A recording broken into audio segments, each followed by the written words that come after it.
Bruce, as a screen tough guy, you're going to have to suffer what all movie heroes suffered. Challenges from exhibitionists and nuts asking you to fight, challenging you to fight. It's already begun to happen, hasn't it? Yes, it has. How do you deal with it? When I first learned martial arts, I too have challenged many established instructors. And of course, some other challenging me also. But what I have learned is that challenging means one thing, is that what is your reaction to it? How does it get you? Now, if you are secure within yourself, you treat it very, very, very lightly, because you ask yourself, am I really afraid of that man? Or is that man, do I have any doubt within me that he's going to get me? But if I do not have such doubt, and if I do not have such fear, I would certainly treat it very lightly, just as today the rain is going on strong, but tomorrow maybe the sun is going to come out again. I mean, it's like that type of a thing. Of course, they can't lose by challenging you. Even if they lose, they get the publicity of being a guy who actually fought. Well, let's face it, I mean, in Hong Kong, can you have a fight? I mean, a no-hold-bar fight. Is it a legal thing? It isn't, is it? And to me, you see, a lot of things, I mean, you know, like challenging and all that, I am the last to know. I am always the last to know, man. I mean, I always find out from newspapers, from reporters, before I personally realize what the hell is happening. Bruce, you were teaching martial arts in the States, and yes. two of your students were Steve McQueen and James Coburn. Did you find them tough people, the way they're portrayed on the screen? Well, first of all, James Coburn definitely is not a fighter. Lover, yes. I mean, he's really a super nice guy. I mean, not only that, he's a very peaceful man. He learned martial art because he finds that it is a very, very, it is like a mirror to reflect himself. You know what I mean? I mean, like, I personally believe that all type of knowledge, I don't care what it is, ultimately means self-knowledge. And that's what he is after. Now, Steve is very uptight. Steve is very high-strung, you know. Now, Steve, he can be a very good martial artist. But I hope that martial art would cool him down a little bit. Maybe make him a little bit more mellower and be more peaceful, like Jim. Did it achieve that, his time with you? Did you feel that perhaps he learned something from you? No, definitely not yet. First, because of shooting schedule and all that, I mean, he cannot have it on a regular basis. And secondly, he is still on the level right now of enjoying it as an excitement, like his motorcycle and his sports car, you know. Some for release of his whatever, anger, whatever, you name it. Bruce, how much of your screen personality is really you? I mean, you teach martial arts, so you're obviously very good at it. But of course, teachers are not always the best exponents or practitioners. Right. Are you able to take care of yourself, would you say? I will answer it, first of all, with a joke, if you don't mind. Oftentimes people come up and say, hey, Bruce, are you really that good? I said, well, if I tell you I'm good, probably you will say I'm boasting. But if I tell you I'm no good, you know I'm lying. But, all right, going back to be truthful with you, let's just put it this way. I have no fear of opponent in front of me. But I am very self-sufficient, that they do not bother me. And that should I fight, should I do anything, I have made up my mind, and that's it, baby. You better kill me before. Bruce, in The Big Boss, you play a man who's very slow to anger. Yes. He's shy, diffident. You even stay out of fights in the early scenes because of a promise you made to your mother. Yes. Is that a little bit like you, or is this just a screen personality? This is definitely a screen personality because as a person, one thing that I have definitely learned, and my life, it seems like it's a life of self-examination and self-peeling of myself bit by bit, day by day, is that I do have a bad temper, a violent temper, in fact. So that is definitely, some people that I am portraying, not Bruce Lee as he is. Well, as well as being an exceptionally successful film in terms of finance, it grossed more than any other pictures ever done in Hong Kong. The Big Boss does show some very explicit sex scenes, doesn't it? What's your reaction to being in bed with a lovely young movie star in front of the whole studio crew? Does it intimidate you? Does it worry you at all? Well, it certainly would not intimidate me, I can tell you that.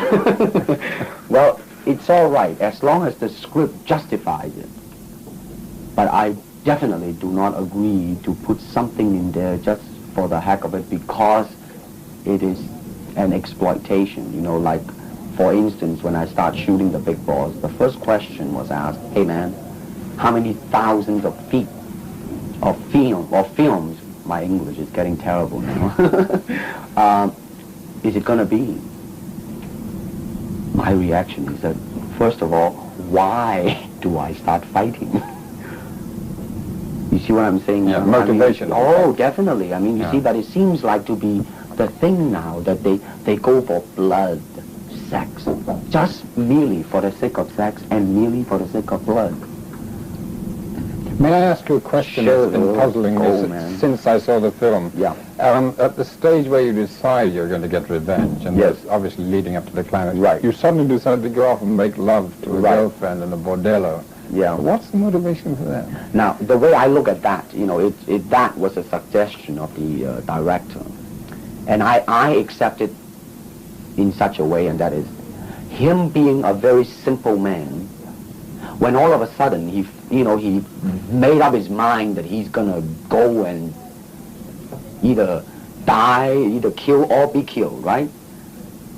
So he walked past by. It's a kind of a sudden thing of human being that a thought just occurred. Well, doggone it, man, such is the basic need of a human being. I might as well enjoy it, man, before I kick the bucket, like that type of an attitude.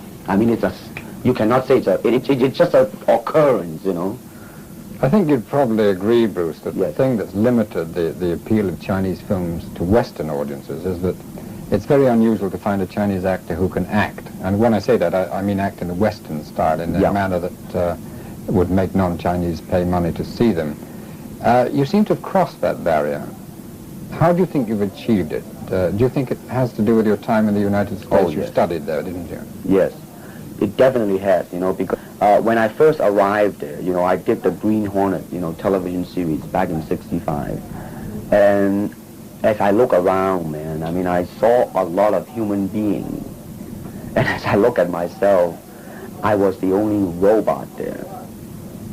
Because I was not being myself, and I'm trying to accumulate external security, external technique, the way to move my arm, but never to ask and say what Bruce Lee would have done if, the word if, such a thing happened to me. When I look around, I always learn something, and that is to be always yourself. And to express yourself, to have faith in yourself.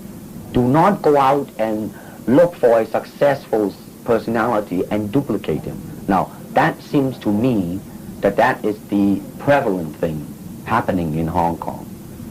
Like they always copy mannerisms, but they never start from the very root of his being, and that is, how can I be me? You see, I never believed the word star. That's an illusion, man. That's something public calls you. You see? And when you become successful, when you become famous, it's very, very easily to be blinded by all these happenings. Everybody come up to you as Mr. Lee.